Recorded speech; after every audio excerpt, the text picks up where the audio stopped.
You have paid for it through your parents. Because ultimately, whatever economic expenditures that has been spent, you and your children eventually will be the ones paying it back. So it's only fair that you actually become informed and embrace it so that you can actually reap some of the benefits of it. Because there will be others who will come in here knowing it and they will reap it, and you will become their employees. The limitations of employment opportunities to thousands of young people such as yourselves in the Bahamas today is indeed worrisome.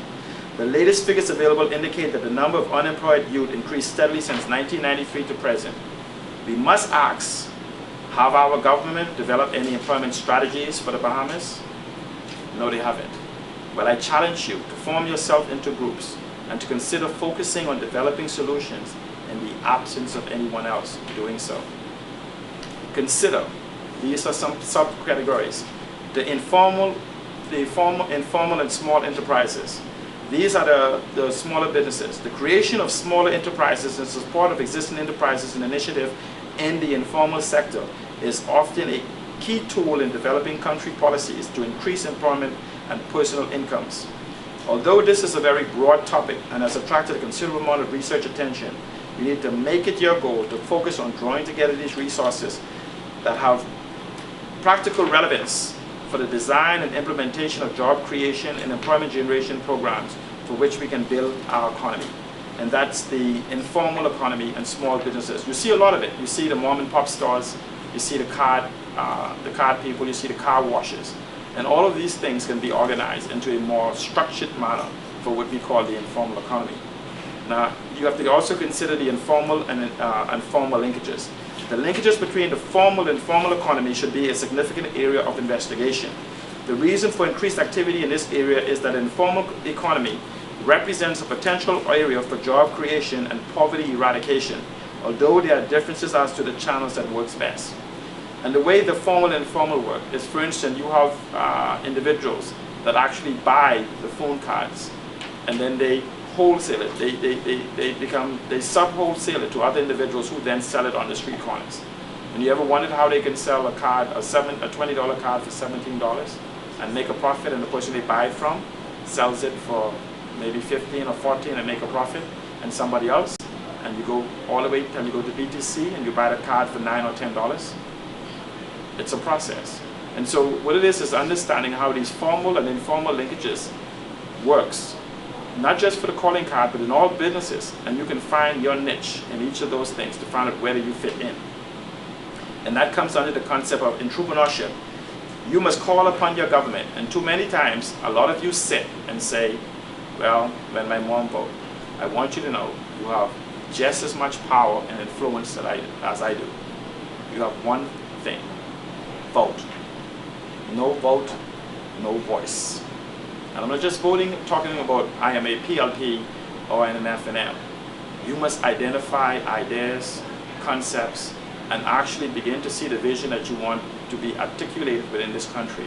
And you must find individuals, and you must reject those individuals, not after they're selected. I want you to begin the process of letting them know. If you begin to actually raise the bar and have your expectation there, if you know, and like you say, some of you young ladies and some of you guys, you say, he know not even to come talk to me because I am out of his league. And it's the same concept. And so you establish a bar of your expectation, of your vision, and you let it be known in a public forum. And you join together in small groups, and just five of you. And 5 of you each adopt 5 and encourage those others to adopt 5. You'll be amazed that by the time you reach up to the 5th level, you will have a force of over 3,000 individuals. In any community, there's only 4,000 voters. If you can actually galvanize 1,000 of them to represent and present your idea for growth and development within your community, you can make a difference. Your one vote does make a difference. And so what it is, though, is not to actually wait for someone to come to you. Present your vision, define your ideas, define the country that you want to be involved in. But you must actually do the research and expand yourself. Take away some of that YouTube and Facebook time and put it towards your development and your growth. It's a simple expression that I tell my children, and it goes as this: when you're not practicing, somebody else is. And when they meet you, they will beat you. When you're not practicing, somebody else is. And when they meet you, they will beat you. So practice in your life that art of perfection. Expand your knowledge base so that you can compete in this very knowledge-based economy that I speak of. You must call upon your government to increase investments for small and medium-sized business productivity, increase export readiness, assist in business growth and viability, and strengthen the national and international competitiveness for behemoth businesses.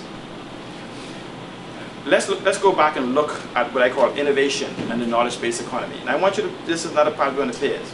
We must ask government to provide investments to increase access to these same knowledge-based resources, including the internet, to increase development and commercialization of new technology, and to increase the participation of you, our youth, which is the important factor for the future into our economy. In tourism, for those of you that's thinking of entering tourism, you must demand investments to further develop eco and cultural tourism, market development, planning and strategies, design and engineering, critical infrastructure, and related projects. For those of you that is eco-sensitive, and actually all of us should be, because all of us should want the concept of called sustainable communities. We must also seek to include investments that increase business opportunities and economic infrastructure for further development of leading industries, development of e-commerce, development of rural clusters, planning and strategy investments that help communities implement sustainable development strategies. This must also include investments that bring about increased Bahamian involvement in culture and tourism sectors, increase education and skill development of the Bahamian youth, and increase protected participation. Listen to this very carefully. You must insist on increased protected participation in the Bahamian workforce. It's impossible for you to harness the knowledge, sharpen the skills without the practical experience.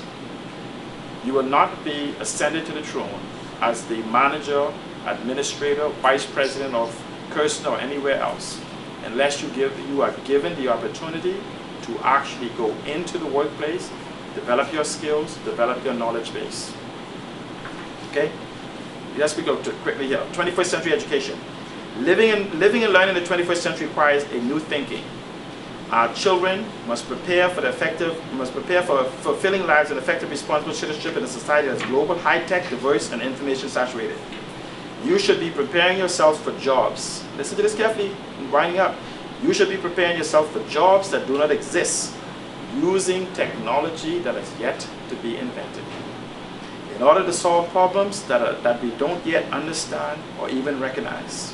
Do you know that in 2002, all of the newly created information in the year 2002 was greater than all the words that ever spoken? And just in the year 2002, that in 5 years from today, that the supercomputer will have more processing power than the human brain, and in 30 years, your laptop will also. See, our educational system is rooted in an industrial era, and routine work, routine work was the norm, and mastery of the 3 R's. For those of you that believe in arithmetic, reading, and writing, I want you to know that era is gone. In the 21st century, the world's work requires thinking, problem solving, synthesizing, communication, designing, and developing new products. This is why we must embrace 21st century learning. Okay? Let me just skip here to the back so I can give you an opportunity to speak to me. Now, for those of you that enter into it, and it's a concept called ADAPT. It's called ADAPT. Okay? You must embrace technology as a dynamic system that continuously adjusts the programs to the learning experience to match you, the student, growing ability. What you have to do is this, and ADAPT goes like this.